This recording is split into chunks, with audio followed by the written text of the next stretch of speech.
powered by Riverside.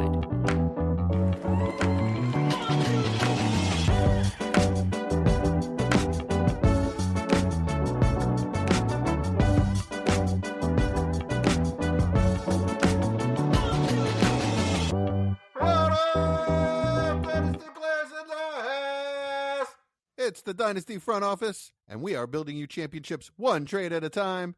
I'm your host, Jesse Schneeman, and I'm here with the three best friends anyone could ever have, starting with the auspicious Austin Bell. How you doing tonight, Austin? I'm good, man. My Panthers went 0-3 in preseason, so right in midseason form, right on it, good to go. So I'm great. I hope you are. I'm amazing. Preseason doesn't matter as long as guys don't get hurt. Yeah, well, you just won the Super Bowl, so like mine's a little different. Like this is games, it's basically the same thing as regular season for me. So Oh, just right on cue.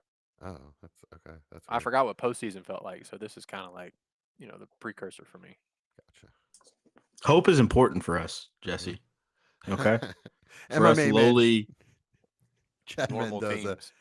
Yeah, your boys were playing tonight too. How Jackson Dart look? Oh yeah, they're getting the Hall of Fame jacket measurements ready. Didn't he fumble and get concussed on the same play? Yeah, but rookie stuff. It happens once. It's okay. Yeah, I mean he's got a couple guys to come in before. It's probably him, literally the only mistake he made all preseason. I love how Jamie steps in and throws a bomb for a touchdown in the next play. Yeah, no, she's giving. I like how every quarterback in that room is actually throwing the ball deep, because I don't think I've seen a Giants quarterback throw the ball, over 35 yards since, I don't know, Eli was in his 5th year. So yeah, it's been a while.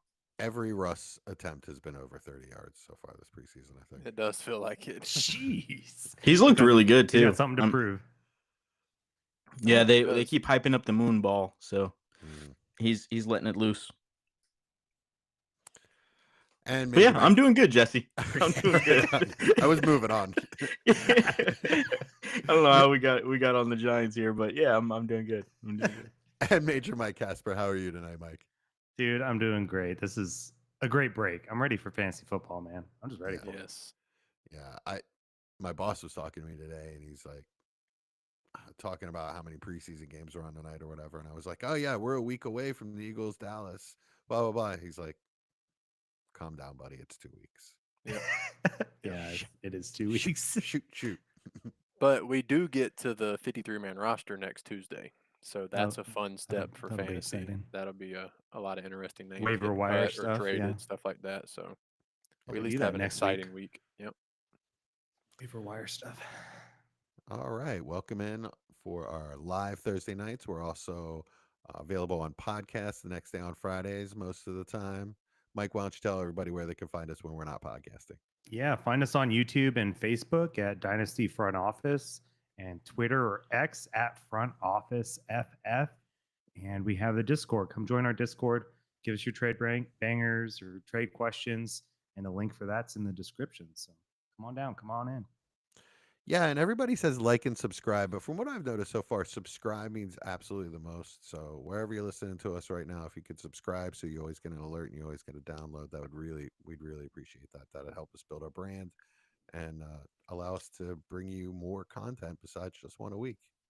Hint, hint. Yeah. And I'll be beggy and ask for likes too. Please. Likes are nice. Likes are nice. All right, guys. So tonight we'll be doing Trade Banger of the Week, wide receiver rankings, training camp reports, and then, as always, a little pop culture fun. Y'all ready to roll? I just subscribed. Hell yeah, there's one. Let's go. Chad, our newest subscriber, do you have our Trade Banger of the Week? I sure do. Subscribing is not the only thing I can do. Yeah, so in our trade banger of the week, we have a 12-team Superflex 0.5 tight end premium. Team 1 receives CeeDee Lamb. Team 2 receives Tedoroa McMillan and Tyler Warren. All right. Spicy. Yeah, gentlemen. All right, Mike, why don't you tell me first, since Austin, this was your trade, right? It was. Yeah. I'm a pretty big fan of the Tet side when you got someone that can be a top 12 wide receiver by the end of the season in Dynasty and top 5, if not top 3 tight end at the end of the season. Spoiler warning, I guess, for our tight end ranking show. But compare that with CeeDee Lamb, he can't really go much higher, right? And you're really helping yourself out, I think, at 2 positions. So I have the Tet side by quite a bit, but I can get it from both. Yeah, I really disagree strongly. I'll take the Ooh. Lamb. I'll take the Lamb side every time by a lot. Both of these guys could be, I mean, wide receiver and tight end 2 territory by the end of the year. They could both lose tons of value. Lamb's not losing value. Lamb is Lamb. He is the guy that you want to be. So to get from Tet to Lamb, it takes more than just like a late first for me. But how many first round tight ends recently have actually lost value? Like even with Dalton Kyle Kincaid? Pitts, well, yeah, but we're like 3 years from there now. Yeah, Like that took time. last year. It took Okay. time. He was still pretty high going into last year. But how so. many first round tight ends have actually hit lately? No, but you're not really worried about Bowers, that. Pitts, I Pitts am. actually No. did in his first year. So I mean, mean- the hit rate's always going to be low, but when you're comparing, a guy like Tyler Warren to tight ends across the board, but when you're comparing him to guys that we compare him to as a prospect, I think odds are fairly decent. But if you're me, you probably already got Mason Taylor and most likely Ferguson or Fannin in the draft. So Warren, Warren. I'm just saying, I valued the later tight ends at their cost so much more than Warren. So at a it sounds late like you're really first. jealous you don't have any Tyler Warren. I I feel was like gonna that's say just kinda what I'm hearing. the later tight ends are the ones you always I'm have the not. chance of hitting and have the least chance of hitting most of Yeah. the time. I feel like so. I'm not we're that still waiting jealous on because quite a I'm few. not tearing down 3 or 4 tiers just to get him. Just to get Tyler Warren. It's not the way I do Interesting. things. Nice. Chad. Yeah, I'll say this, and then I'll let it go. If I'm trading CeeDee Lamb, I want at least one thing that I'm sure I'm getting. Yeah, I can get that. Yeah. Chad. I like the Tet side. I like Tet side. Nice. So A+ analysis there. Yeah. We get paid. Tyler Warren for me is one of the better tight end prospects of recent memory. I like him probably even more than not probably. I like him more than consensus. And then Tedero McMillan, I think, has not just wide receiver 1 potential, as in top 12 wide receiver this year, but I think he's from day one locked in as the number 1 wide receiver on his team, which is always helpful for a rookie that highly drafted. Bryce Young is kind of been missing a target like him, and he's shown already in preseason. We can say it's preseason, but they look for him, right? Tedero McMillan's been a part of the offense where they're saying, hey, we've got to get this guy the ball, and I like that from day one. This is how it's you can see that the connection's there. So I'm excited for both of those players. CeeDee Lamb's a guy that's getting to the age where you're gonna want to start thinking about trying to get fair value for him sooner rather than later. But yeah, I totally get the point that you kind of want a sure thing. If I didn't like Tet and Warren so much, then I would probably lean towards Jesse's side as well. All right. I told you why you guys were wrong. I'll let it go. That was Trade Banger of the Week, brought to you by Discord. If you would like to be featured on Trade Banger of the Week, join our Discord, and it could be you.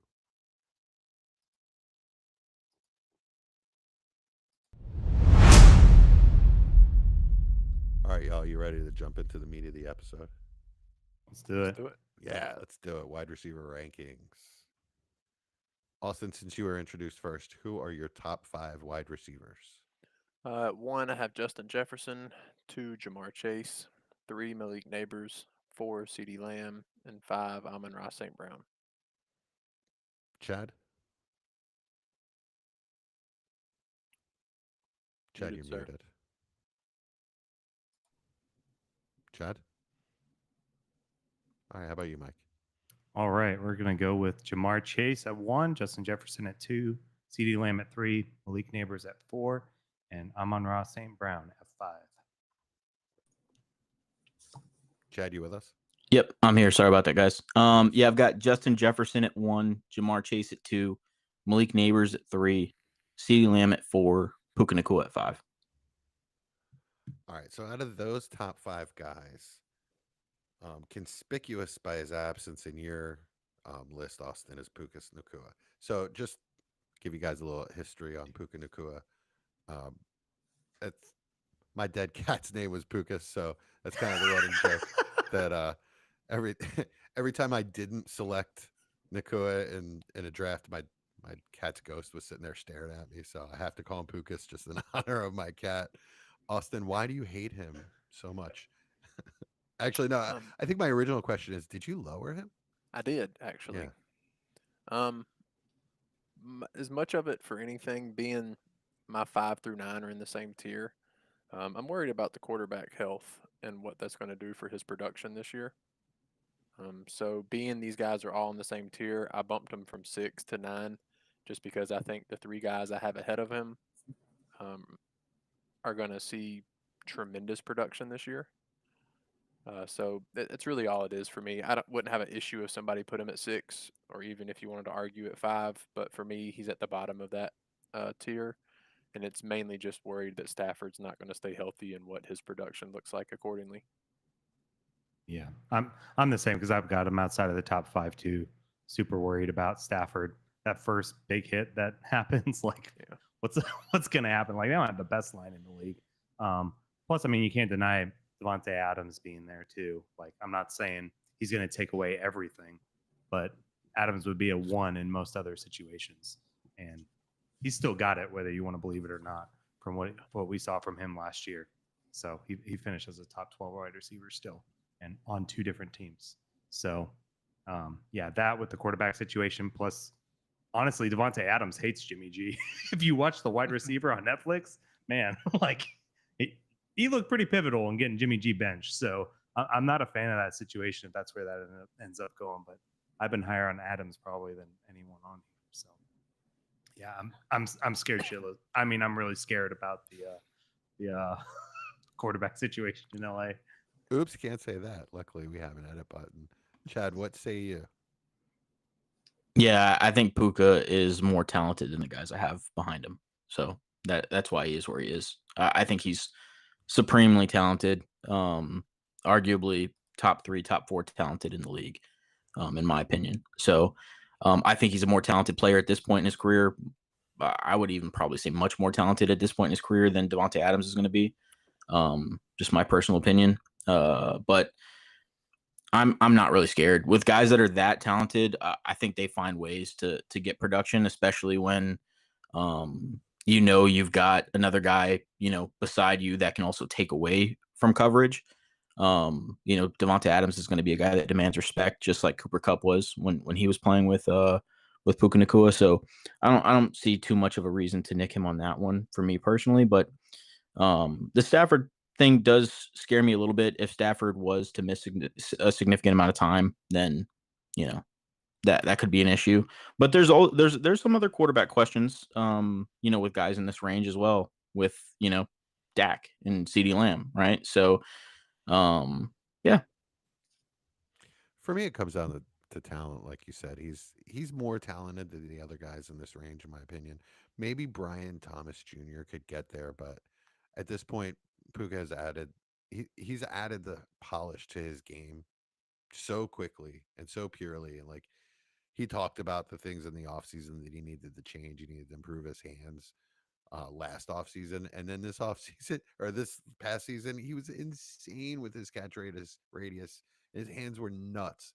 So this guy is not only talented, but he's dedicated and smart and understands. And he's probably the coach's favorite player on the entire team. So I'm not worried about it. And if Jimmy G is the guy that the coach brought in to run his system, I'm gonna trust that along with the talent.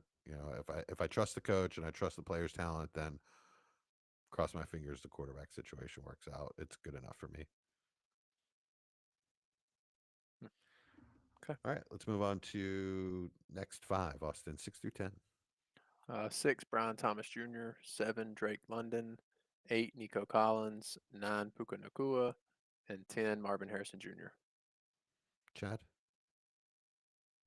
I've got 6, Amon-Ra St. Brown, 7, Brian Thomas Jr., 8, Drake London, 9, Nico Collins, 10, Marvin Harrison Jr. Mike? I got Brian Thomas Jr. at 6, Puka at 7, Nico at 8, Drake London at 9, and Lad McConkey in a new tier at 10. All right, so for the most part, the same names there. My question is about Marvin Harrison Jr. So I understand why he's wide receiver 10 in Dynasty. He was first wide receiver taken in a really talented class last year, and he's just a supremely talented player. So I get it. I understand, but I guess what I want to know is what if with him. So what would it take on the downside? You know, what would it take for him to not be in this range at this time next year? An injury. Mhm.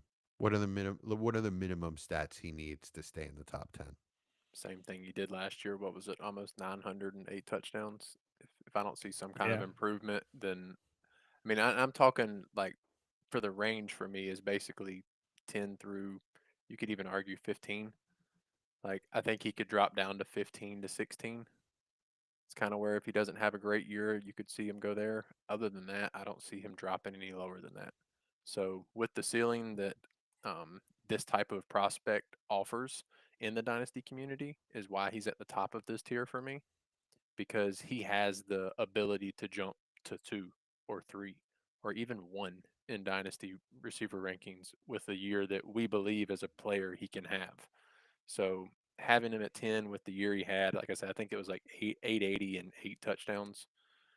With how bad the Cardinals offense looked, I mean, if he just goes and has 1,210, which isn't a crazy stat line for a wide receiver 1 in an offense, he's going to jump to that 3, 4, 5 discussion in dynasty just with an Really? average year. Yeah, that's I, I the was name. I was gonna say with the numbers last year based off the wide receiver finishes, around like 85 receptions, just over 1,000 yards, and 8 touchdowns would have made him a wide receiver 1 last year. So I think that's what Austin's talking about. And I think Yeah. if he ends, I think he can do that because that's not even that big of a jump from what he did last year. And he can do that, and that will make him maintain. But if he blows it out of the water with 100 and 1,500 or something like that, then I think And he we're can going to be more talking than jump. yeah, we're going to be talking about, do we want Top Malik 5, right? Neighbors or Marvin Harrison Jr. at 1? Just like it was pre-draft, right? Yep.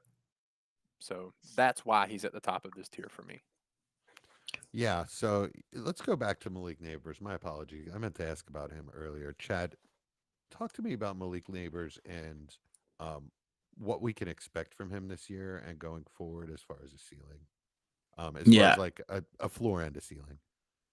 Yeah, so I think realistically, I think floor is what he did last year for me. I think with the quarterback situation, what it was really, really tough to find any level of consistency for a player like Malik Neighbors. As far as what he was getting from the quarterback position, I think there's going to be a level of stability there now with 3 different guys getting a significant amount of reps in the offense and really working with Neighbors. Counting even Dart there, Winston is getting a decent amount of looks, and Russ is obviously they're like best friends at this point. It's pretty funny to watch, but yeah, I'm excited. I think stability is the most important thing for a wide receiver when it comes to coaching in the quarterback position, and he's going to get that this year. So I'm really excited. I think it's going to be monumental for him this year. I think we could be talking about Malik Neighbors, wide receiver 1. So compared to Marvin Harrison Jr., I just for him to be in the Malik Neighbors area, like wide receiver 3 in Dynasty next year, he's gonna have to put up better than 1,210, don't you think? Probably not, to be honest. Not with the name. And it depends on what everybody else does. If Brian Thomas goes and replicates it, if Nico goes absolutely, I mean, there's just too many names, too many variables to say yes or no to that. Yeah. But if Marvin Harrison finishes between 6 and 8 in season rankings, he's going to be in that 2, 3, 4 discussion in Dynasty. Do you agree with that, Chad? Yeah, so I agree with the ceiling on Malik Neighbors, on Marvin Harrison's value. I think that is there, and I don't think he has to do a whole lot to get to it.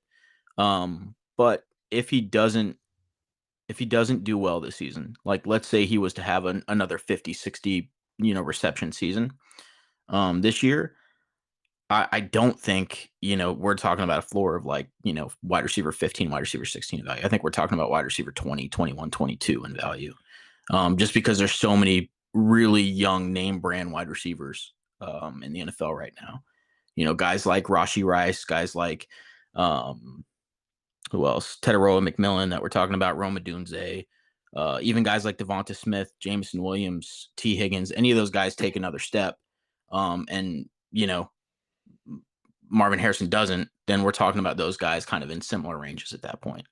So I'm a little bit anxious on the floor of it, just because of what you have to pay to get him right now still. But yeah, the ceiling is incredible, and I don't think he has to do a whole lot to get there again.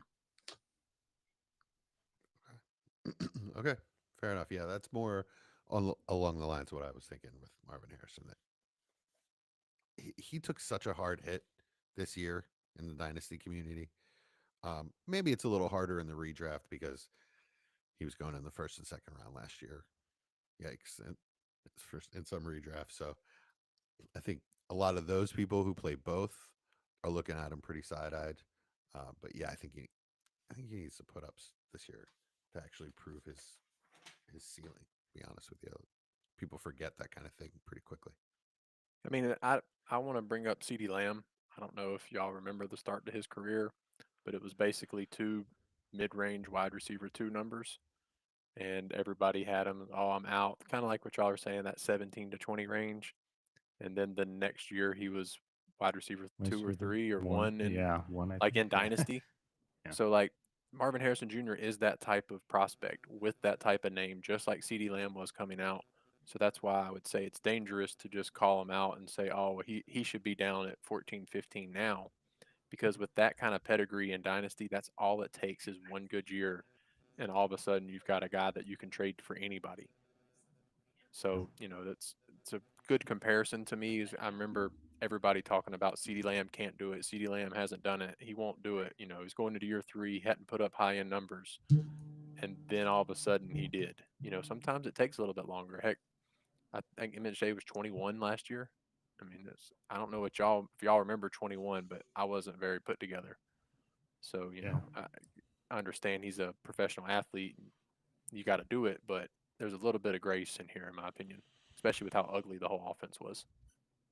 Yeah, I think I agree. I just think for me, the only thing that I disagree on is the part where I don't think his floor is 15, 16 in the immediate future if he is to struggle. I don't think the recovery is tough, like you're saying, right? Like if he has a great season year 3, year 3, he can make that jump back into top 5, 6, 7 wide receivers.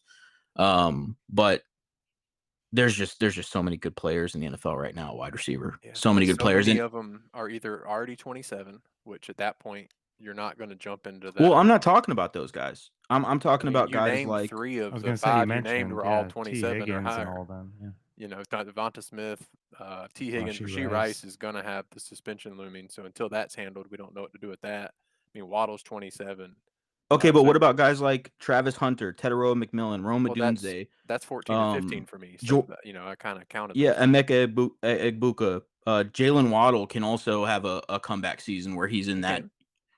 So I mean, Xavier Worthy, Matthew Golden, there's just a ton of players that can jump him in that. I'm not saying top 5, top 10, top 11, 12 wide receivers. I'm talking about in the 15 to 16 to 17 to 18 range, where if Marvin Harrison is to struggle, that's going to be like the range of outcomes for him. So you can potentially see him drop into that 2021 spot somewhere in that area with those guys. If the cards fell, I'm not saying that all those guys are going to have good seasons. Your statement's right.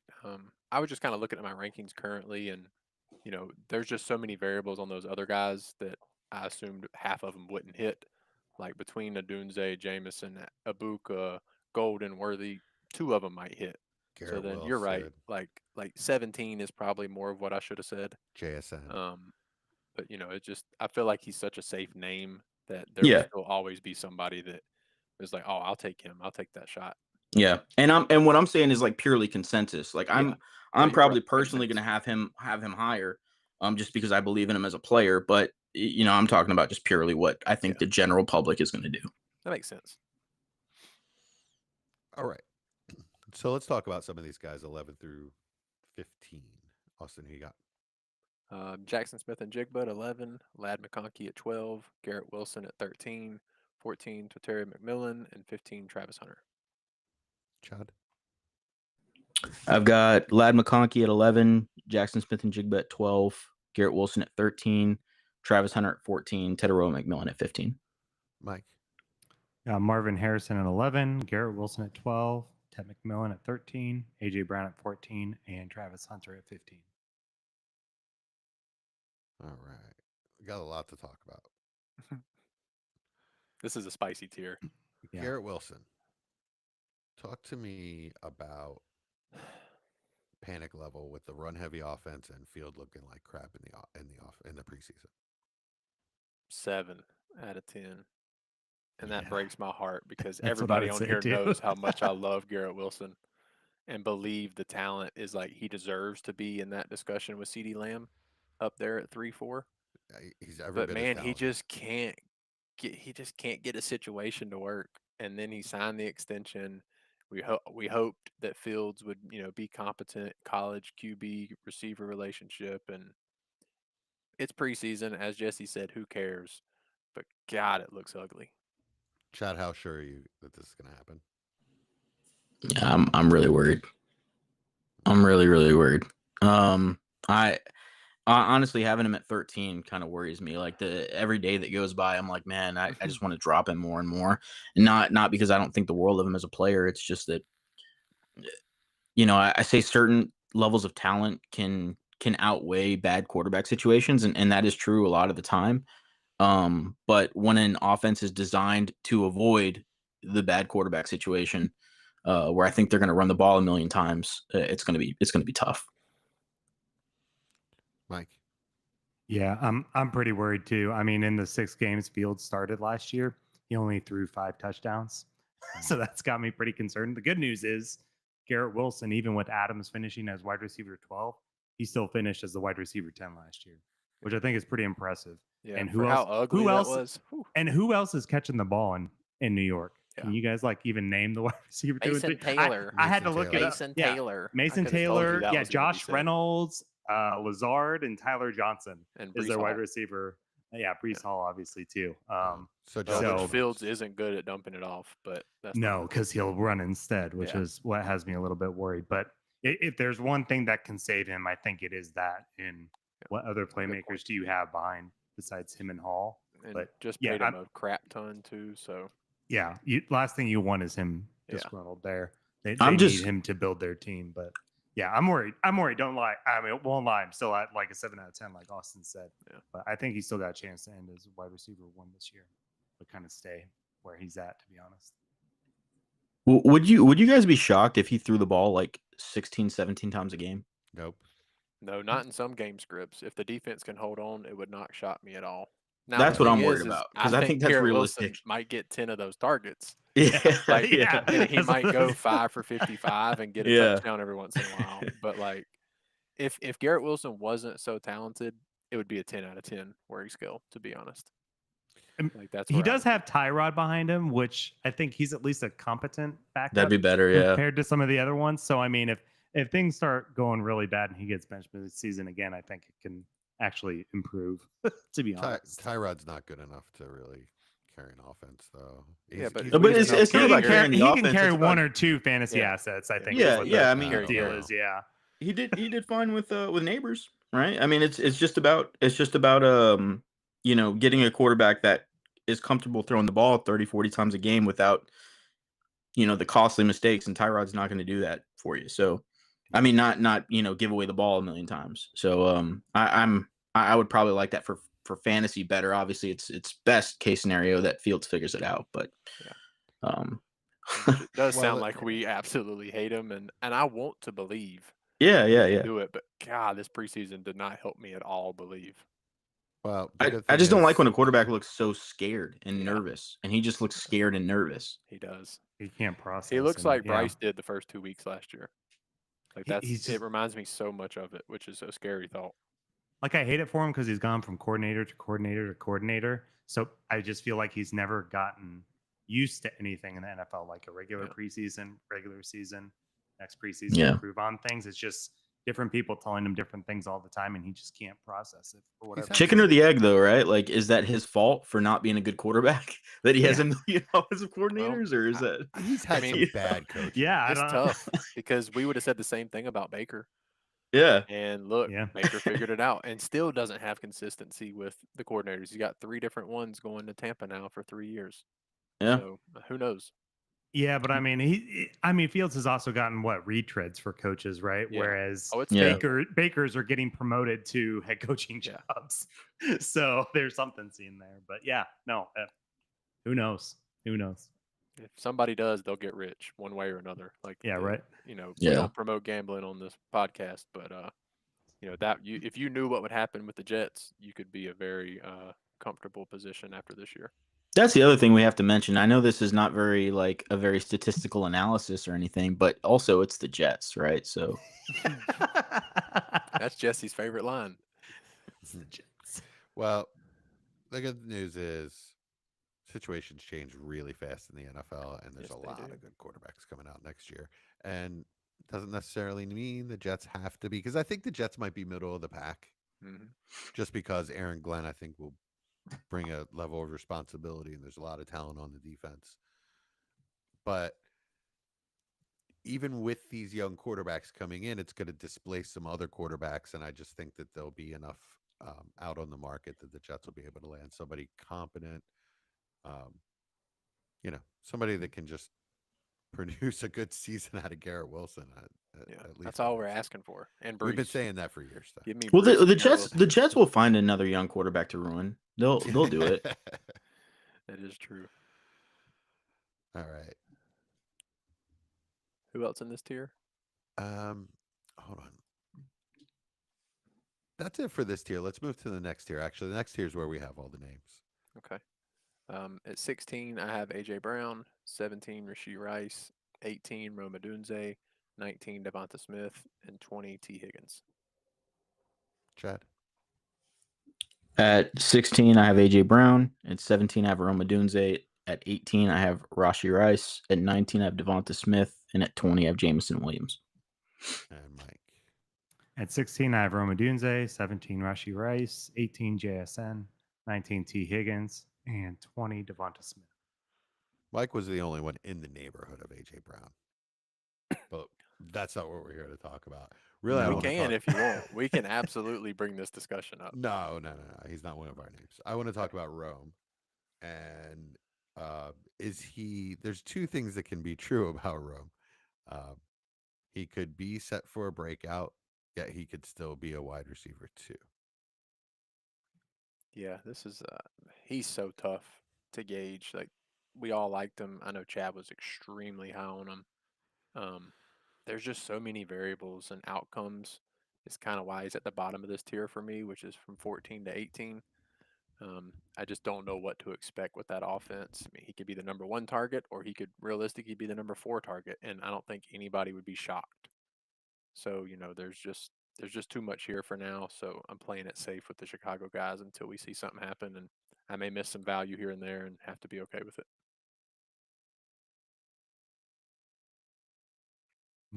Uh-oh, You muted we Jesse. We lost Jesse. But you're all good.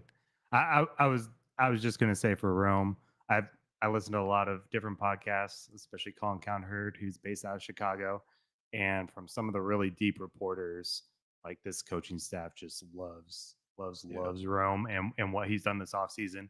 Antoine Randall, you might remember old Pittsburgh. He's the wide receivers coach out there now.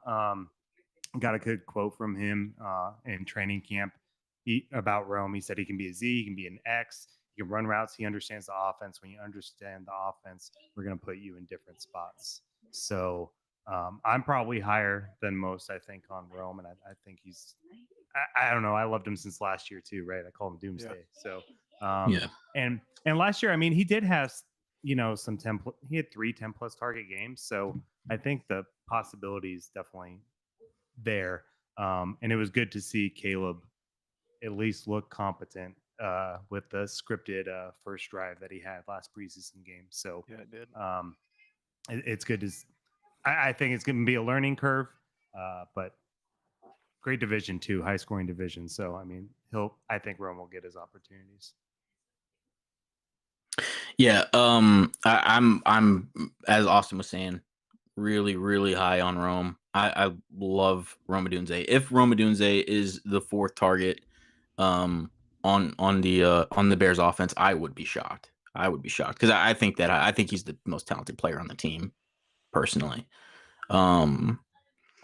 What scares me though is Caleb Williams. And so we were talking about like 38% of Rome's deep targets were deemed catchable last year. And that was the 5th lowest in the NFL. Out of every wide receiver in the NFL that was, statistically relevant. So I'm I'm scared that we're going to see Caleb from year 1 and year 2, but I'm hopeful that we won't. And I think that's going to be the decisive factor. Yeah, so that's a good question.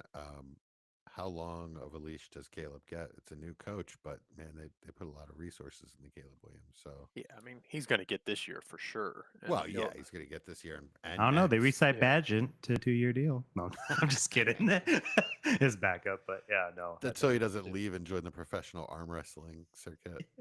So I did want to bring up Ryan Poles was in a one-on-one interview with a local radio station, and they were talking about the wide receiver room. Ryan Poles is the GM for the Bears, for anybody unaware, and he actually said he believed that Luther Burden was the most talented receiver on the roster, which is pretty crazy thing to say to the public as a GM, being you have somebody you pay in 25 million and another guy you drafted in the top 10 the previous year.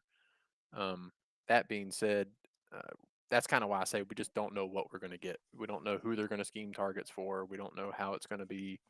The player and the talent, I absolutely believe in, but I believe in DJ Moore too. I think he is a very talented receiver. Um, so it's just I don't know what to do. So I haven't been buying. I haven't been selling.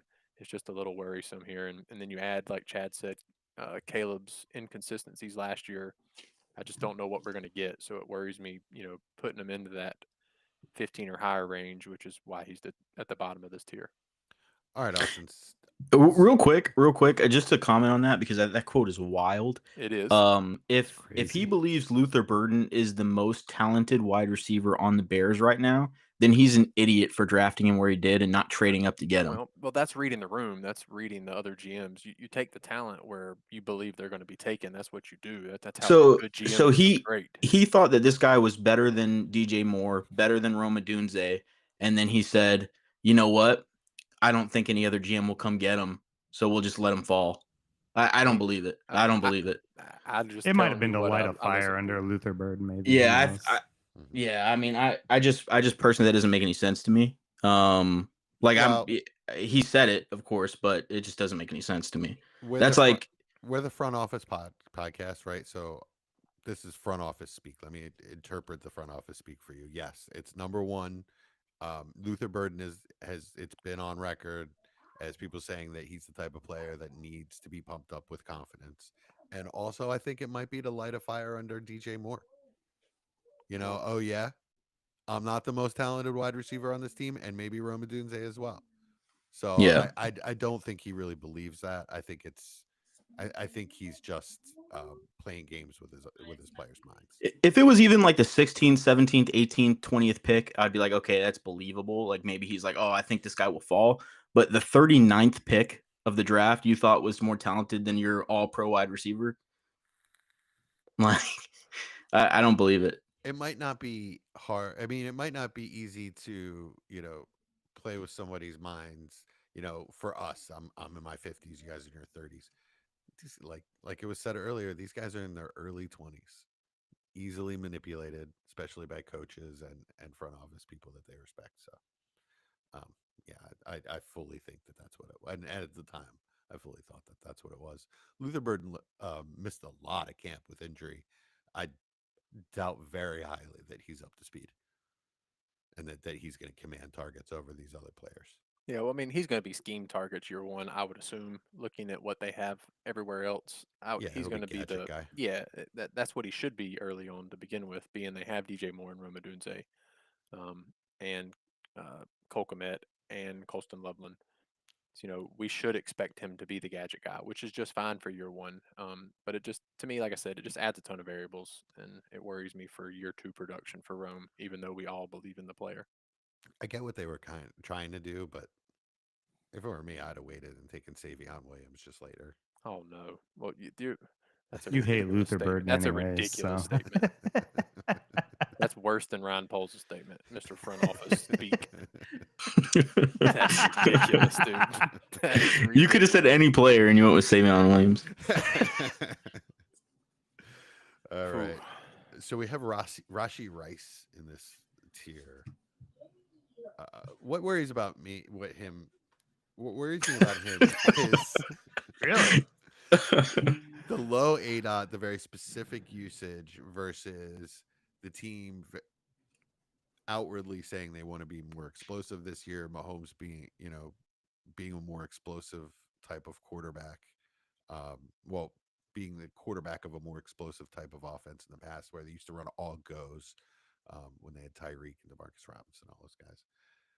I don't suggest that they're going to run that offense again, but they do have Hollywood and Xavier Worthy that can go deep.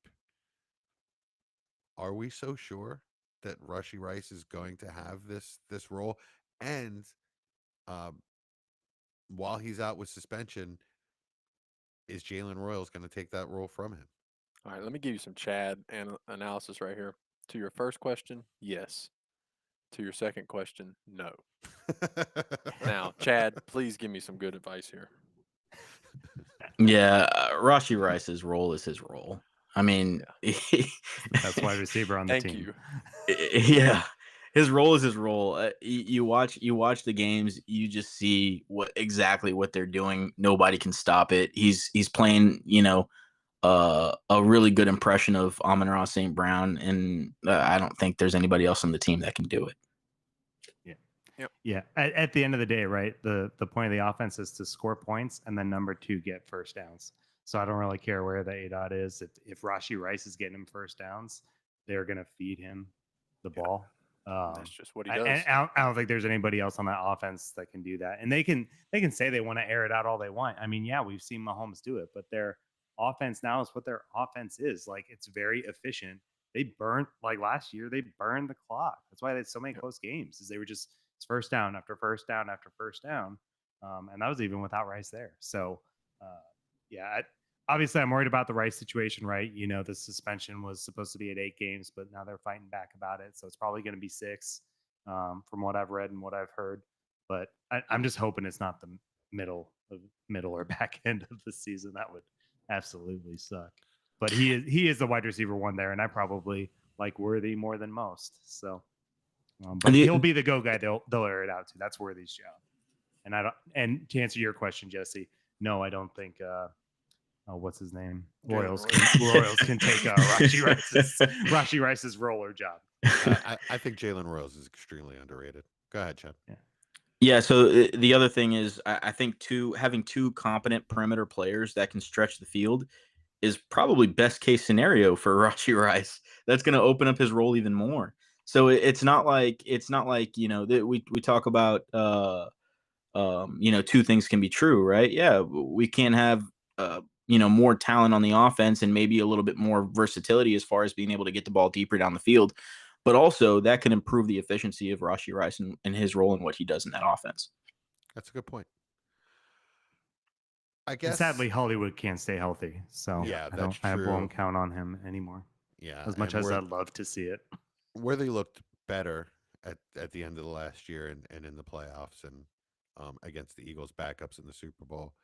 But backup corners, huh? What I would worry about though is the judge in the Rice situation took a month the last time she decided, so if we're not going to court for another, what, 3 weeks? September 30th is the date. So another month, another 5 weeks, actually. Yeah, which might actually help the fantasy situation to allow him not to get any kind of NFL punishment until after what we care about. But at the end of the day, we have no clue. So, we just have to I, go off of what's going to be on the field. I was gonna Yeah. say, wasn't Zeke midseason? Yeah. yeah, I think it's going to Yeah. be mid-season. That's what I'm worried about. But Right. Yeah. All right, let's move on to JMO. Chad, tell me why he's more than just a boomer bust flex play, despite nothing really changing in the positions around him. What's different?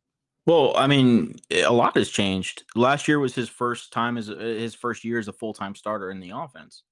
So, and we saw the involvement right away, and as the year progressed, we saw a level of comfort being developed with him as a player within that offense. And then we also have the coach coming out all offseason and talking about how, hey, we're getting Jameson more involved. And not only that, but last offseason when he was saying that, it actually happened. So I think there's a progression going on with Jameson Williams that we'll see extend into this year, where we'll see him a little bit more involved, and that's the only question mark, right? Because the efficiency is there, the talent is there, everything else is there. It's just the involvement, right? We just need to see another step in that phase of his game, and by all accounts, it looks like we're going in the right direction. Okay, but you still have Amon Ra. It's a different offensive coordinator. So what if he likes Laporta? What if he sees Laporta as the guy that moves the chains for him, and Jameson Williams is just too, like I said, boomer bust, hit or miss? But he's not boomer bust hit or miss. He's boomer bust hit or miss for fantasy. He's not boomer bust hit or miss as an NFL talent. He was consistently good in the NFL as a wide receiver. Consistently good. He just didn't get a lot of a lot of targets. The reception perception had him as consistently good against zone and average against man. So that's a good receiver. Yeah, I mean he's an ultra efficient wide receiver. We just need to see a bit more production. If we can get him from, he's kind of hovering in that same reception range as Marvin was in his Marvin Harrison Jr. was in his first year. If we can see a jump into the 80, 75, 85 reception, it doesn't have to be a massive jump, but just to jump into that category, we should see a massive jump in positional finishing. Because as a wide receiver, if you can finish wide receiver 19 or wide receiver 20, whatever he finished this year, with 58 receptions, then you bump that up just a little bit, and you're seeing some real movement here. Yeah, I think the common thread we're seeing with these last three players that I brought up is that they're all three extremely talented players that are dealing with other extremely talented players on the roster with them, and it's not just one other player. It's multiple other players that are threatening them for targets. So it makes it very difficult to predict. I guess that's why we're here. Yep. And that's why they're at 20 or lower as well, because it's Yeah. it's tough to gauge their futures. Right. All right. Let's go with the last five, Austin. 21, Jalen Waddle. 22, Emeka Egbuka. 23, Zay Flowers. 24, DJ Moore. And 25, Matthew Gold. Chad. Mike. 21, Jalen Waddle. 22, Zay Flowers. 23, Emeka Egbuka. 24, Chris Olave. And 25, Jordan Addison. 21, T. Higgins. 22, Jordan Addison. 23, Emeka Egbuka. 24, Jalen Waddle. 25, Matthew Golden. All right. Out of this group, I want to talk about Waddle. Mike and Austin, since you guys seem to be the big Waddle boosters this offseason, why will his usage go up after being marginalized last season? The only player that they lost was Jonnu Smith. I mean, I know he did suck up a lot of air. He did suck a lot of air out of the offense last season, but convince me that Waddle's going to be the number two option in this offense again. Go ahead. So for me, I mean, number one, Tua has to stay healthy is the big thing that has to happen as far as Yeah, to, let's assume to, everybody's to make healthy. this happen, right? Yeah.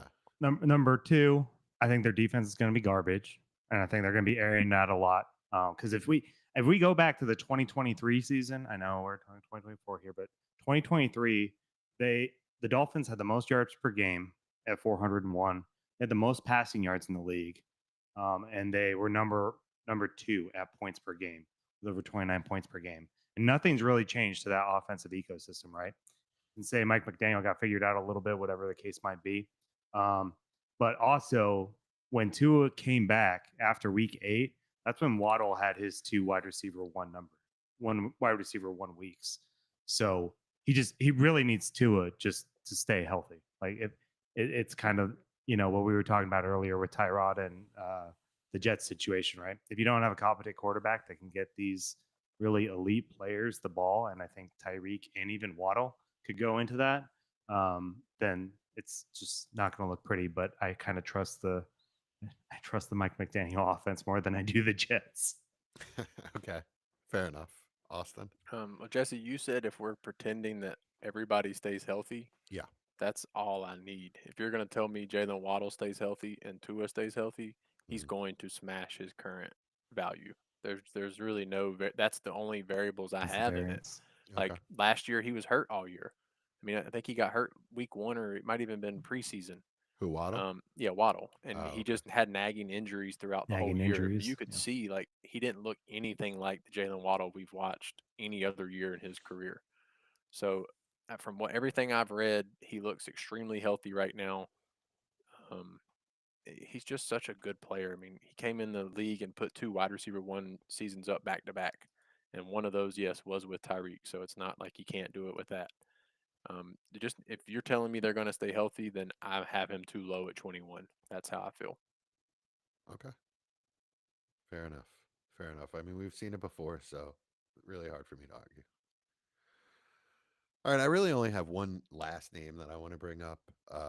Chad, Jerry Judy. Can he repeat what he did last year with like old ass Flacco and the gaggle of QBs that he has behind him?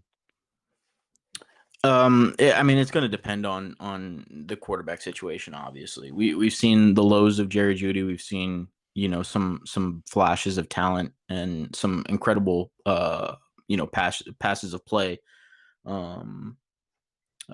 Last year there with Winston, but a lot of people are attributing that to Winston's style of football and his eagerness to air it out. I'm hoping that we see a little bit more consistency there with whoever is in the offense. Of course, it's going to be Joe Flacco early, but if you have a guy like Shedeur Sanders some point in the season stepping in and is able to be even a semi decent quarterback, and he is a very accurate quarterback, I think that's really all Judy needs to be successful, is to be involved in an offense, be a main part of the game plan. There weren't like so many wow passes from Jameis Winston where he was just doing incredible things and finding Judy in spots nobody else could. It's just he was more involved in the game plan, and Winston wants to throw the football. So that's all I'm looking for. I don't think that's too much to ask. Who knows if we'll get it, but I do think the talent is there with Judy, and I always have. Mike, you don't think that? No, I don't. So obviously, former Bronco, whatever. I really don't care. But I mean, the numbers kind of don't lie with where he was with Winston and where he was without it. With the 7 or 8 games that he was with Jameis Winston, he had almost 70 targets just in those games alone with Jameis Winston, and finished as a wide receiver 16-ish on a weekly average of where he finished at wide receiver, not points. Without Jameis Winston, his average wide receiver finish for the year was wide receiver 50. And that's including a game where he had 18 targets and he only had 94 yards. And he couldn't go over 94 yards with any other quarterback. So with the quarterback situation, what it is in Cleveland, I think it's going to be a dumpster fire. I really do. Like, do I think Judy is probably the best talent there? Yes, I do. I mean, I do like Njoku. I Tillman. like Fanon as well, but I've heard they're thinking about trading Njoku. So I just think it's going to be an absolute you-know-what show with Shador there. And once Flacco starts playing terrible or they can't score points, it's just going to be something I don't want to be a part of. And Judy had some drama in Denver, and if it's goes south in Cleveland, I know he got the contract from him, but I could see the exact same situation again. So I am completely hands off Judy. Yeah. All right. People listening, y'all need to join the Discord so you can see our rankings, so you can see how petty Mike really is. So he's ranked 32 receivers, and he left 33, 34, 35 blank just to put Jerry Judy at 36, just to make sure everybody knew, hey, I don't like this guy. Look, But it was I right have to before rank the him. pod. I couldn't figure out who else I Nah, was but missing. you from could have the put him top at 33 36. just But I fine. know I'd put the other ones ahead of him. Yeah, exactly. But speaking of Judy, I actually think Shador's play style fits Judy really well. He's a Yeah. receiver that can get I open do think fast. that. I don't know how if he's going to catch it, but he can get open fast, and that's what Shador is good at: finding the receiver quick, putting the ball there where it needs to be, and that's really where he excelled with Jameis last year was hitting those slants, hitting those in and out breakers quick, and then the random, Jameis bomb. But overall, I think those two mesh pretty well. And I think Flacco is going to do a similar kind of offense. He's not going to sit back there and hold it for 6 seconds and sling the ball 55 yards. That's not what Joe Flacco does. So I think Judy fits that, and I'm assuming that the Cleveland front office and coaching staff saw what Judy can do. So I feel like they'd be pretty smart to kind of try and replicate that this coming season. Yeah, and to that point that I was trying to make, before, it's not that saying, Judy didn't perform better with Winston. I just don't think that was because it's Winston. It's because it was decent quarterback play. Watson struggled to get over 150 passing yards in a game.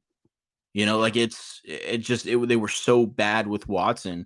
They just need competent, decent, okay quarterback play. That's all they need. But do they have So- the worst quarterback room in the league? I guess besides the Saints. Yeah, besides the Saints, yeah. Besides The Colts, maybe. Yeah, Colts. Yeah. Yeah, that's true. I don't see. I don't understand Shador there just because Stefanski is such a play action based, run the ball, pass off a play action based offense that I just don't think that Shador. It was just complete spread air raid in college, right? I don't think he's ever really even done it. I mean, a lot of quarterbacks now don't play under Yeah, center. that's I mean, Yeah, Bo that's Nix had to learn Yeah, it. that's He didn't play college, under yeah. center at all. yeah, that's literally what the college game is now. Yeah. Um, That's Yeah, why that's true. O-line plays so terrible in the NFL until they develop, is because none of the linemen know how to run an NFL offense. yeah, I think Shador being good is best case scenario for that offense. Absolutely. It's the best case scenario. So if he doesn't work out, they'll be drafting a quarterback, this upcoming offseason. Yeah. All right, guys. I'll just open it up real quick. Anybody we didn't discuss that you want to bring up before we go to some camp updates? I'm just gonna say with the Emeka Ibuka craziness because of McMillan going on the IR, probably out till week 10. I heard he's going top 30 in redraft, which is bananas. No, thank you. To me, I No couldn't even way. imagine in a startup where that's at. Like, yes, I think the opportunity is there, but Godwin started practicing again too. So I'm so scared. I'm scared of that. In redraft in a 1 QB league, would you rather have Josh Allen or Emeka Ibuka? Give me Josh Allen. Exactly. So speaking of that, in the Discord, I put in a trade I saw completed. The Amarian Hampton manager sent Amarian Hampton for Emeka Ibuka in a second. No, don't do that. That's wild. That's insane. Omari and Like- Hampton should be through the roof right now with it looking like Najee might miss the first Yeah, few Yeah. years of the year. Yeah. So I mean, if you have Ibuka, just fish the pricing. Even if you're a huge fan, just fish him. Just see what Yeah. people, go to the manager and shoot a little high at whatever position you need and see what they do. You Right. know, What if yeah, you can get who AJ Brown? knows? Well, no, I mean that's fine actually. For a winning Yeah. team, I'm totally fine with that. Yeah, exactly. But that is one of those that can look bad in a year, so I don't love that as much, Mm. just because of the age discrepancy. But I mean, if you can throw a second and go after Lad, or throw a running back if they need a running back and go after a name like that. Just fish and see what can happen. Well, you also posted a Twitter poll from somebody Oh, who gosh. got a quite a bit of responses on his Twitter poll, and the consensus was people would rather have Emeka Egbuka in a superflex league over Brock Purdy, which is nuts. What? And Baker Mayfield. And Baker. And Baker. And And Brees Brees Hall. Hall. Brees Hall was, Wow. and it was like, it wasn't even close No, for it was Brees like Hall. It was like 81-19. 80-20. Yeah. Like it Yeah. was. And I put one towards the 19 because I for sure thought I was like, oh, everybody's going to pick Brees. And then I clicked it and I was like, what? Wow. I mean, I was the highest on Egbuka out of all of us, and I think all of that is nuts. His ceiling is like a really good, like Devonta high-end Smith. wide receiver 2 or low-end wide receiver 1. Yeah, Devontae Smith in his current situation. Yeah, and people would take Egbuka all day over Devonta Smith. Now, if And you I took just AJ Brown off the Eagles, Devontae Smith takes a sizable jump for absolutely, me. Yeah, oh, absolutely. Absolutely. for sure. I mean, Talent, I take yeah. Egbuka over Devonta Smith right now, but I Yeah. think those other guys are just in a Your- different kind of Your class. rankings say otherwise. Yeah. So All I right. mean, there's a little nuance to it, but Yeah. There's nuance. Austin, why don't you tell me what's going on in Panthers camp with the battles? Anything we should be paying attention to? The wide receivers are a little bit murky. it's a mess at wide receiver, but in a good way for the first time in probably a decade for the Panthers. How's They're Lee struggling. doing? He looks good. I mean, he's still not the second best receiver on the team, but he never was. He looks good. I mean, he does. He does. He still can't hands catch. Like and This that does bugs not me. sound like That's a first problem. round Well, pick to me. it just bugs me. But I mean, he looks good. He looks fast. He's huge, and he gets open. So I mean, Yeah. Just he your looks words good, and your but inflection weren't lining up there. no, I mean, if you're I telling me he can't gets, stand body catches. it's one of my pet peeves from receivers, but if and you're he telling does me it so bad. he gets open, then that's does. more than you can really say than last year. It's true. I mean, he actually produced decent. He got open a lot better than I expected last year. His routes in college were terrible. He worked a ton on that last year, and this year he said specifically, "I worked on hand catching." So we're gonna see. Yeah, he looks. I mean, at the cost he costs right now, he's worth the flyer. That's what I'll say. Which is what, a third? Yeah, Can- no. basically. Can you get him for a third? To some owners probably. I mean, he's not AD Mitchell. You probably have to pay a second. Yeah, So. and I mean, if you really I don't need know a about that, to be receiver, honest. yeah, that's what I'm saying. I don't even know if I'd pay it. I would but never. I would not pay a second for No, I Leggett at this point. I the wouldn't receiver either. room after McMillan is honestly, I have no idea, and I follow every reporter, I see every interview. I have no idea what to expect. I think Jalen Coker is probably the second most talented receiver in the room. No, well, Thielen. No, No. I said what I said. No, I mean, age has zapped his athletic ability, but he's talented. Okay, I said what I said, and I meant it. And then, I mean, you've got Renfro. I have no idea what to expect out of that. And like you Nothing. said, you have Thielen. I don't even know if Jimmy Horn's You gonna know make what the to roster. expect, Austin. Well, Panthers reporters seem to believe that he's going to be a issue, like a good issue in the offense, and I don't see it, but is what it is. It's a mess, so I don't know what to do with the receiving room. But after Tuesday, I'll have a little bit better idea what they expect. As for the running backs, Trevor Etienne does look good. He's a deep stash in Dynasty. Don't trade anything for him, but if he's available, get him. Rico Dowdle will be used. They're going to run a lot of 2 running back sets, but Chuba's still the workhorse guy. Is he locked in as a high-end RB2? Who, Chuba? For this year. Yeah, barring health, yes. The usage is going to be there. Right on. Yeah, I really like him in like the 4th round in redraft this year. And then JT Sanders is the clear-cut tight end 1. Everyone has raved about him. Is he going to matter? So I understand he's starting for the Panthers, if the but offense will he matter for fantasy? If the offense can be what it was last year, or even better, if it can go up one more tick, that's the second half of last year, he should matter. Yes. He should be a productive low-end tight end 1, high-end tight end 2. Okay. He looks really good, man. Like he looks better than he did in Texas, which I thought he looked. I was a huge JT Sanders fan coming out of Texas. Yeah. He Yeah, I trimmed liked it. down like 11 or 12 pounds. He looks explosive now. So we'll see what that comes to. That all depends on how the offense produces. If they're going 3 and out, 7 out of 10 drives, then nobody's going to produce. So we'll see. All right, Chad, tell us about the Giants. Yeah, the Giants look good. They look good. It's preseason. They look good. Tell us about the position battles for skill players, please. Oh, you want me to elaborate on the podcast? Yes. Okay. So, Jackson Dart is not going to be the starting quarterback. We all know that. But I am getting more and more excited about the prospect of him playing at some point this season. I didn't think it was going to be a possibility, to be honest with you. I thought they were going to keep him out. But, man, if Russ struggles, I just don't know how you can at this point because Jackson Dart has literally done everything he could possibly do to get people excited. So there's that. And that's on the field and off the field. Jameis is going to be QB 2 or 3. Still working on that. He might not even be on the team. There's talks of potentially trading him somewhere if that ends up being in his best interest. And then the running back position, Scatabo, he played, so that's a plus. Oh, that's good. He played today.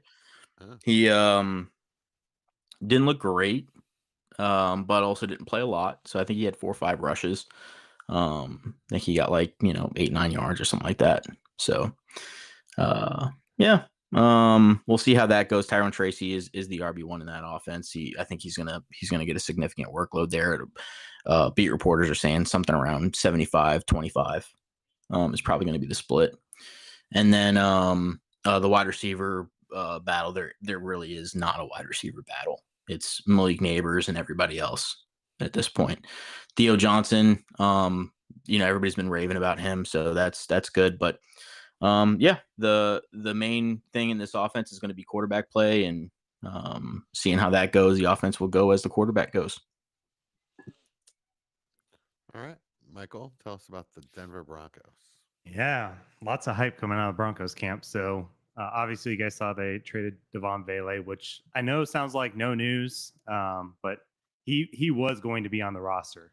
Yeah, they Sean got Payton- 4th for him. That's great. Yeah, that's crazy. Yeah, they got a 4th and a 7th, and they drafted him in the 7th round last year. What was So- it? 6-7 swap, wasn't it? I last I saw was 4th and 7th. Either way, just getting a 4th alone is wild to me. But I think I guess they like that enough from him. So the main thing coming out of that though is Franklin and Bryant, especially Pat Bryant and gosh, what's Franklin's first name? Troy Franklin. Sorry. They both had really great preseasons. So I don't think they would have made that trade if Sean Payton wasn't confident in those guys coming in and producing his top 4 guys with Sutton and Mims. Franklin had 7 receptions, 85 yards, 2 touchdowns in preseason. Pat Bryant went 4 for 70 in the last game, where he got a majority of the time. So really excited to see what happens with this receiving room. It's going to be very different from what it was last year. A lot of the big vets are getting cut. So as far as the running back room, Harvey made a lot of improvement from just preseason, even just from preseason 1 to 2. In the first week against the 49ers, he was just bouncing everything outside. It was literally every single run. And Peyton and the offensive coordinator did kind of call him out on it. They're like, it's kind of what he's used to, but he's got to, trust his blocks up front. And he did that in the second game against Arizona, scored a touchdown because of it. So nothing super flashy. I mean, he was just 10 for 43 and a touchdown, but he did have 2 catches. So I do think Dobbins is going to take all the third down work to start off the season. But if Harvey gets going, I think he can really, really be interesting in the Broncos offense. And I know this is like really back end of the roster, but Estime might be cut. So, so it's going to be Dobbins, Harvey, and McLaughlin are pretty much all you want from the Denver backfield moving forward. So if you got him on a taxi or something like that, maybe go for someone like a Trevor Etienne or someone else, because Estime's assumed to be gone. So I think Dobbins going to look really good in orange. yeah. Hey, I do. I'm a Broncos fan first, so So I'm just out of those three guys, those three running backs that you guys just brought up, Chuba, Tracy, and Harvey. That's an interesting discussion. For just this year, I think I would rank it in that order. of where they finish, or For this season, yeah. okay. But for Dynasty, I'd probably have it in reverse order. I'd probably have it Harvey, Tracy, Hubbard. But I do like all three of them in both situations. Yeah. No, I'm excited. I haven't been this excited in a decade, Jesse. So Nice. Yeah. Right on. Austin right. knows how that feels. Yes, the I same do. way, probably. Yeah. I'm a little bit more worried, but yes, there is some excitement finally. I think the good thing for you, right, is the division. So, I mean, Except for the This- Bucks have won it 4 years in a row, so it doesn't really help that much. I mean, you got but the Saints and the Falcons. Like, we just have the Raiders, and I do think they're actually decent. So they're the worst. All right. So the moment everybody's been waiting for, the Eagles report.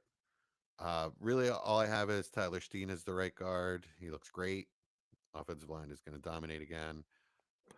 Johnny Wilson is out for the year. That sucks because he was going to have a role as a blocker. And if you look last year on some of those 50-yard Saquon Barkley runs, 89 was downfield blocking for him. He's a tremendous blocker. So it really do sucks that not he's call out for him the by his number. He does not deserve to be called. He does not get the number treatment.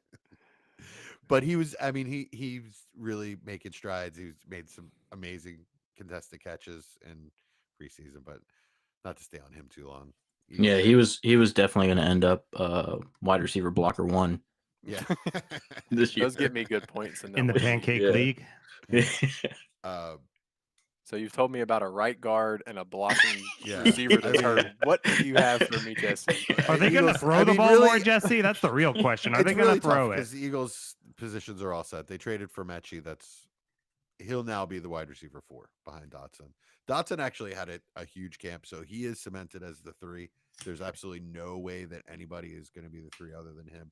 And if either of the Eagles' top receivers get hurt, he can play either of those positions. So he'll move into that spot. There's some good info. There That's we what we needed go. to know. Yeah, Is so- there a running back we care about behind Saquon? There are 2 guys. I think one of them's name is like Montrell Johnson, and the other one's like Shandundrick Cunningham. Not Don't know. Shipley? How am I supposed to? Yeah, what's up with Shipley? Yeah, well, isn't Oh, he like the clear there's- cut those are backup? the 2 guys that are going to be like deep stashes. Shipley and AJ Dillon are both the backups. Shipley's going to play in like 2-minute drills and passing downs because Saquon likes to drop the ball now. And that's about it.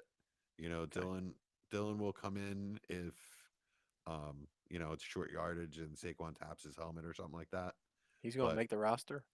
Oh yeah. It's Saquon, Will Shipley, and AJ Dillon.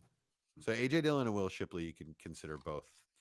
I was hoping to see Montrell take that role. I think he'd be really good. No, he'll short be yardage practice. He'll be practice squad. So really, it's you can't really even handcuff Barkley because it'll be like a 2-back thing if he goes Yeah. out. Okay.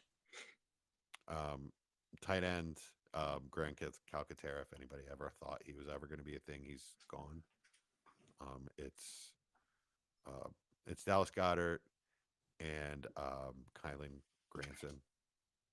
Hmm. Oh, the old Colts tight end. Indy guy, yeah. Let's not end on the Eagles next time. And other than that, just total dominance again. So you can just expect total dominance from the Eagles. That's what we saw in the Tanner I would put McKee. money that they're not going to be as good as they were last year. If anybody cares, DTR is going to get cut, and Kyle McCord will be the 3rd quarterback. Tanner McKee is a high-level backup, by the way. People don't really Okay, understand how I've good had he enough of is. this. Let's move on. I'm serious. What, because of one preseason game? No. He 'Cause of played 2. He played in the regular season last year and looked really good. Okay. Can we do anything else? Literally No. anything. Now we can go off the clock. I'm looking at paint imperfections on my wall as we speak. No, you If guys you're can't watching see it me. dry, it's got to be better than what I just heard. Hey, you I'm guys just had- it's not even that. I'm like looking at like places that need spot touches. I'm like, oh yeah. You guys That- asked, do you want to get into what the secondary is going to look like? I don't think No. we even asked about No, the I'm Eagles. I good. think you were like, oh, and as for the Eagles, You implied. yeah, I that guess you were so. curious. All right. For me, I got The Lincoln Lawyer. Is what we've been watching. I think it's a couple years old. I don't think it's even new. It's definitely the movie or the show. The show. There's a movie. Yeah. Oh, the movie was with. All right. Yeah, Matthew McConaughey. Matthew McConaughey. Yeah. Yeah. Okay. That's where the show No, came from. I didn't realize. I forgot. Okay. I've been watching the show. It's pretty good. It's well written. You know, it's not like there were a couple times where I thought, oh man, that's a plot hole that sucks. But then they're like luring you in, and then they explain it later. And like when the cop, the cop like sets him up, makes him think that he's being stalked. Hmm.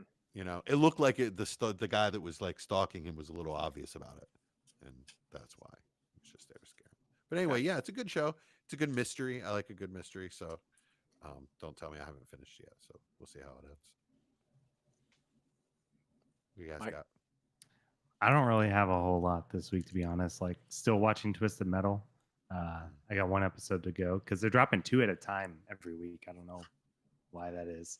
And then you guys will probably laugh at me for this one, but I started watching New Girl on Peacock. No, New Girl's great. It's a funny show. Is that I love Schmidt. Cracks me up. Schmidt is hilarious. So No, much. Winston is the best. One of my favorite characters in like that kind of television.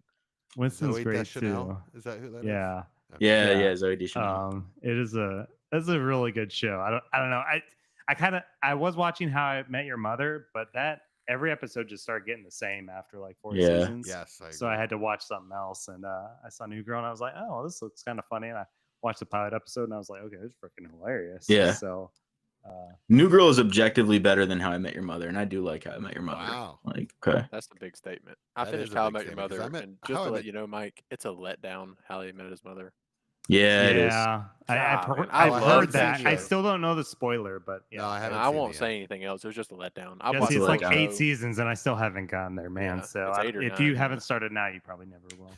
And I actually like the mother character. I was like, oh, she's cool. Yeah, I Yeah. won't say anything else, but it's a letdown. Yeah. I watched Where the Crawdads Sing Mm. for the first time. Oh, okay. Nice. Famous That's a book. really good movie. Yeah. Yeah, I really enjoyed it. Give us some highlights. Like, what's the plot about? It's about this girl that lives in the North Carolina marshes, and Hunting Near Venus us. flytraps. no, but that is actually a really good knowledge pool right there. Well done. From your Venus past flytrap. episodes, well done. So it's the No, call- she that's she what they just lives call in it, the marsh, callback. and her family abandons her, and she lives outside a city, and everybody rejects her. Yada yada. She gets accused for a murder, and the whole show is just about her life as she grows up and how the town treated her and proving that she didn't do it. It's a really awesome twist at the end, and just a good. It kept me glued to it the whole time.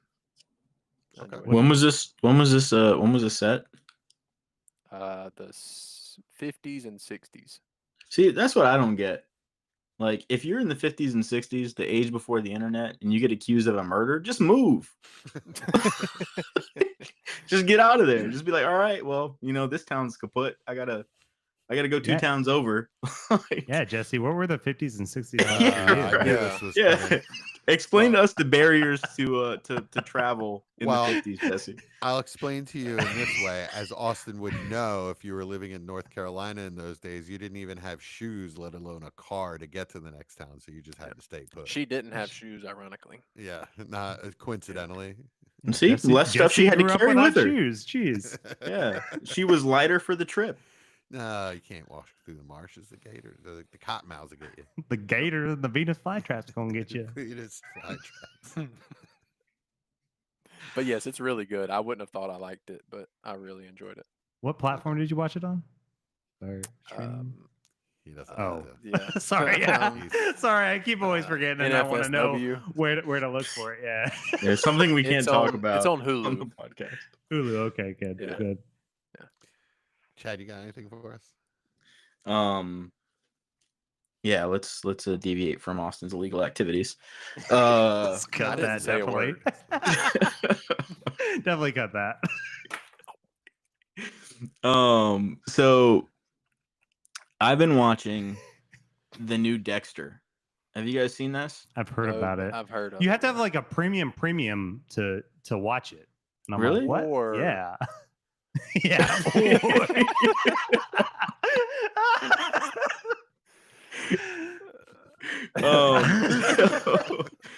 So I actually was not a big fan of the original Dexter. My wife loves it, and she convinced me somehow to watch this new Dexter. Like it just started. I think it's still it's still releasing episodes. A new one comes out tonight, and I started watching it, and I was like, oh shit, this is really good. Like way better than the original Dexter. Way better.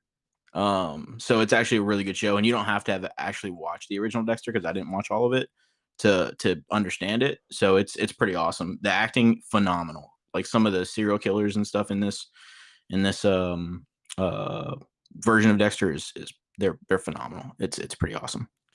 So I loved the original Dexter when it was on, but the wife and I tried to watch it a few months ago, and it doesn't hold up. I couldn't. No, I couldn't yeah, do it. it's not very good. No, it's really kind of corny. So this new one is not corny with No, the it's goofy music and it's stuff. really it's so much better than the first Dexter, the original one. Okay, maybe I'll In check my it out. opinion, coming at it from somebody who didn't really like the original Dexter, I thought this one was much better. Okay. Really good production value too. It's actually surprising. I got a couple good recommendations. Appreciate that, guys. Got you, buddy. All right, well, oh, there it is. Anything else? No. That's all. All right, well, it's been the front office. Powered by Riverside. You think the FBI watches us?